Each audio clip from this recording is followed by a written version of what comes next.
যে সকল বাবাদের সন্তানেরা, যে সকল মায়ের সন্তানেরা মৃত্যুবরণ করেছেন অর্থাৎ শাহাদাত বার্ষিকী বরণ করেছেন, তাদের স্মরণে আমরা এই জানাজাটার আয়োজন করেছি। এর মধ্যে আমাদের ইউনাইটেড ইন্টারন্যাশনালের দুইজন ছাত্র মারা গিয়েছেন, একজন হচ্ছে ইরফান আহমেদ, আবার আরেকজন হচ্ছে ফাইয়াজ আহমেদ।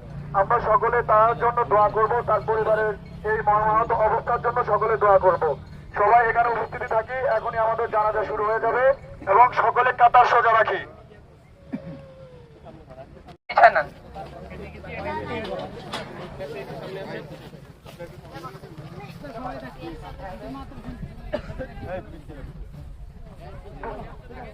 সবাই এক লাইনে জড়ো হন।